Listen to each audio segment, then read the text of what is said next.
অনেকের মনেই প্রশ্ন, চট্টগ্রাম ও চিটাগং নাম দুটি কিভাবে আমাদের হলো। চট্টগ্রাম ও চিটাগং ভাষার বিবর্তনের অনেকটা পথ পাড়ি দিয়ে শব্দ দুটি আমাদের হয়েছে।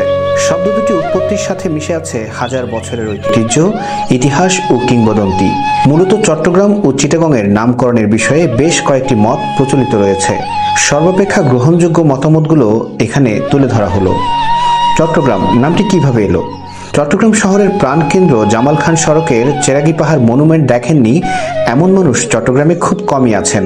বর্তমানে চট্টগ্রামের পরিচয়ের প্রতীক হিসেবে ব্যবহৃত হয় এই চেরাগি পাহাড় মনুমেন্ট। কিংবদন্তি আছে হযরত বদর শাহ ইসলাম প্রচারে এই ভূখণ্ডে এসে চেরাগি পাহাড় এলাকায় আস্তানা স্থাপন করেন। আলোক স্বল্পতা দূরীকরণে আস্তানার শীর্ষ চূড়ায় হযরত বদর শাহ চেরাগ জ্বালিয়ে রাখতেন। চেরাগের অন্য নাম হলো চাটি বা প্রদীপ। মূলত সে কারণেই এই ভূখণ্ডের নাম হয় চাটিগা বা চাটগাঁও, যার অর্থ প্রদীপ জ্বলে যে স্থানে।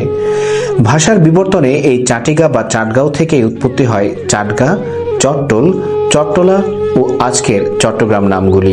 আরেকদল মহামনীষীদের মতে বৌদ্ধ সাধুগণ এই ভূখণ্ডের নাম দিয়েছিলেন চৈত্যগ্রাম, যার অর্থ সমুদ্র তীরবর্তী পাহাড় সমৃদ্ধ স্থান। এই চৈত্যগ্রাম পরবর্তী পর্যায়ে বিবর্তিত হয়ে চাটিগ্রাম বা চট্টগ্রাম নামের উৎপত্তি। চট্টগ্রামের নামকরণ নিয়ে এই দুটি মতই সর্বাপেক্ষা প্রসিদ্ধ। এবার জেনে নেওয়া যাক চিটাগং নামটি কিভাবে আমাদের হলো। এই বিষয়েও রয়েছে একাধিক মত। প্রথম মতটি হলো 953 খ্রিস্টাব্দে চন্দ্রবংশীয় আরাকান রাজা সুলা তাইং সন্দুয়া, যিনি চূড় চন্দ্রসিংহ নামে পরিচিত, তিনি এই ভূখণ্ড জয় করেন। কিন্তু পথিমধ্যে যুদ্ধের বিভীষিকা দেখে এই রাজার মনের অবস্থান পরিবর্তন হয়। তিনি উত্তর দিকে অগ্রসর না হয়ে আরাকান ফিরে যান এবং ফিরে যাওয়ার পূর্বে একটি স্মারক স্তম্ভ নির্মাণ করেন, যেখানে শিলালিপিতে খোদাই করা হয় চেতত গং, যার অর্থ যুদ্ধ করা অনুচিত। ইতিহাসবিদদের মতে এই চেতত গং থেকেই চিটাগং নামটির উৎপত্তি। এ বিষয়ে আরেকদল ইতিহাসবিদের মত হলো কর্ণফুলী নদীকে ব্রাহ্ম সাধুগণ বলতেন সীতাগঙ্গা। এই সীতাগঙ্গা থেকেই ভাষা বিবর্তনের পথ ধরে পরবর্তী পর্যায়ে সীতাগাং এবং তার থেকে চিটাগং নামটি সৃষ্টি।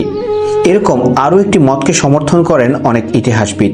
একসময় অনেক আরব বণিক বাণিজ্যের উদ্দেশ্যে এই ভূখণ্ডে আগমন করেন। আরব বণিকগণ মনে করতেন কর্ণফুলী নদী হলো গঙ্গা নদীর শেষ প্রান্ত, তাই তারা এই ভূখণ্ডের নামকরণ করেন সাত আল গঙ্গা, অর্থাৎ গঙ্গার সমাপ্তিস্থল। এই সাত আল গঙ্গা থেকেই পরবর্তীক্রমে সাতগাং ও চিটাগং নামের উৎপত্তি। চিটাগং নামকরণ নিয়ে এই তিনটি মতই সর্বাপেক্ষা প্রসিদ্ধ। তবে শুধু চট্টগ্রাম বা চিটাগং নয়, বিভিন্ন সময় বিভিন্ন শাসক, পর্যটক, বণিক, ধর্মগুরুগণ বিভিন্ন নামে এই ভূখণ্ডকে অভিহিত করেছেন। তার কয়েকটি উদাহরণ হলো হিন্দু পুরাণ লক্ষ্য দিগ্বিজয় গ্রন্থে চট্টগ্রামকে বলা হয়েছে চক্রশালা। আজও চট্টগ্রামের পটিয়ায় চক্রশালা নামে একটি গ্রাম রয়েছে। নুসরাত শাহ চট্টগ্রামের নাম দিয়েছিলেন ফতেয়াবাদ। ইবনে বতুতা চট্টগ্রাম ভ্রমণে এসে এই অঞ্চলকে বলেছিলেন সোতকাওয়াং। আরেক নাম ভূপর্যটক আল ইদ্রিসি চট্টগ্রামকে উল্লেখ করেছিলেন কর্ণবুল নামে।